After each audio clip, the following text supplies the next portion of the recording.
Sunat saat ini tidaklah diperlukan lagi, khususnya bagi pengikut Yesus. Yang dikuatkan oleh pernyataan Rasul Paulus di ayat berikut. Benarkah seperti itu?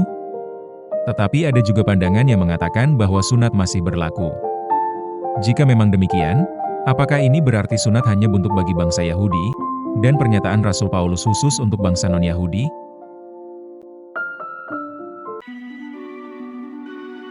Aturan mengenai sunat ada di dalam Taurat. Siapakah yang menyatakannya? Tidak lain adalah Elohim sendiri. Tertulis bahwa sunat hanya ditujukan untuk laki-laki.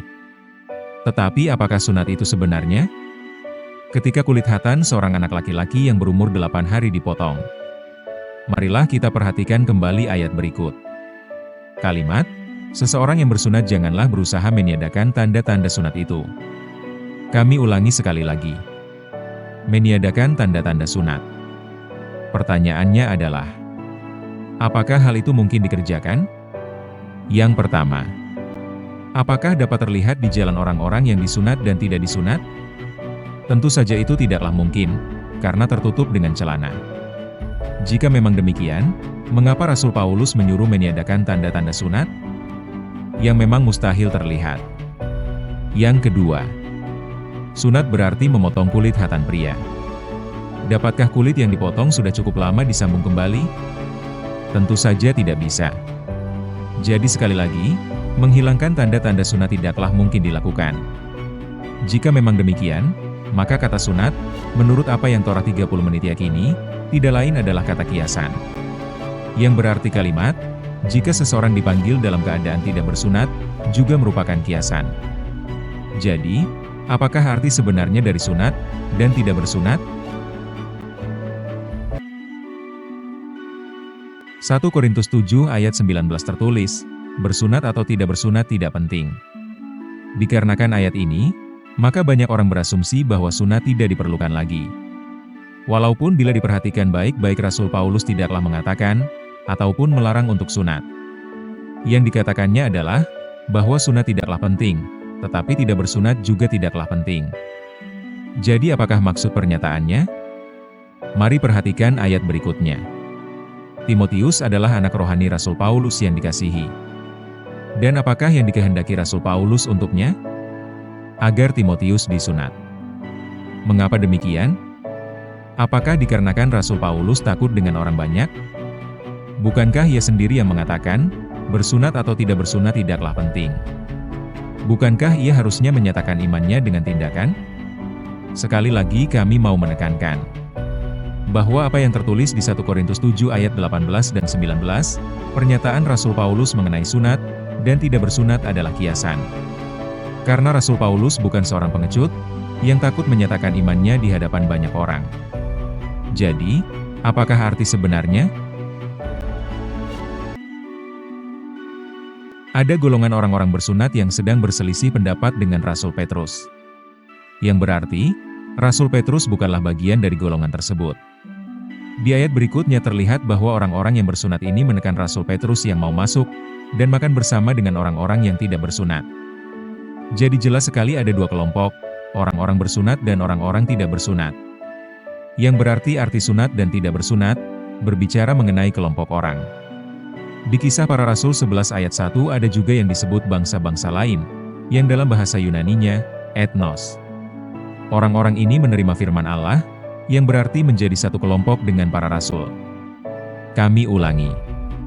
Ada kelompok etnos, yang terdiri dari berbagai suku bangsa, ada juga kelompok bersunat, yang sudah jelas Rasul Petrus bukanlah merupakan bagian darinya, dan ada kelompok tidak bersunat, yang mana dapat terlihat Rasul Petrus merupakan bagian dari kelompok tersebut bersama-sama dengan berbagai suku bangsa yang sudah menjadi satu bagian dengan para rasul. Mari kita perhatikan bagian berikut.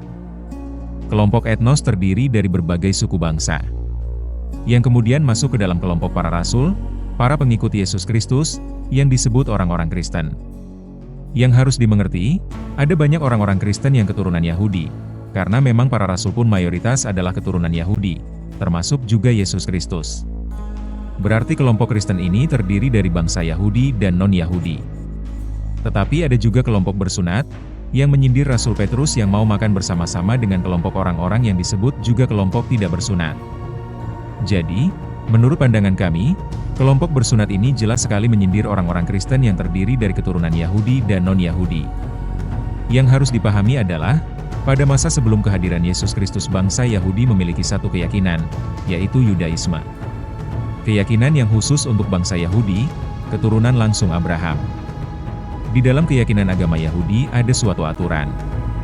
Seorang non-Yahudi tidaklah boleh memiliki keyakinan yang sama dengan keturunan Yahudi, karena sekali lagi Yudaisme khusus untuk bangsa Yahudi. Sehingga kelompok bersunat tidak lain adalah orang-orang Yahudi.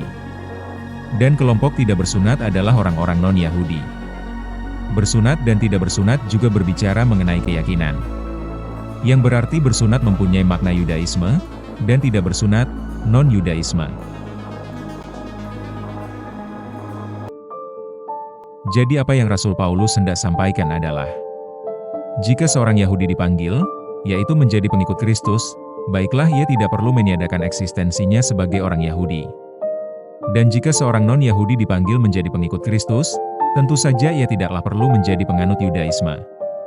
Karena pengikut Kristus tidaklah sama dengan Yudaisme, dan bukan berdasarkan garis keturunan. Tetapi karena kerinduannya melakukan perintah-perintah Bapa di sorga, yaitu Taurat.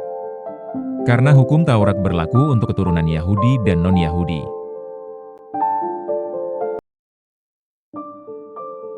Rasul Paulus adalah keturunan Yahudi, yang mana sebelumnya menganut Yudaisme, tetapi sekarang sudah menjadi pengikut Kristus, yang disebut Kristen. Ia yang seorang Kristen mengerti bahwa Taurat berlaku untuk semua suku bangsa. Dengan demikian ia menyuruh Timotius untuk disunat, yang mana Timotius pun adalah penganut Kristen. Karena setiap pengikut Kristus, atau orang-orang Kristen, akan disebut keturunan Abraham. Dan wajib melakukan seperti apa yang sudah diperintahkan Bapa di sorga kepada Abraham, yaitu sunat. Terima kasih, Tuhan Yesus memberkati.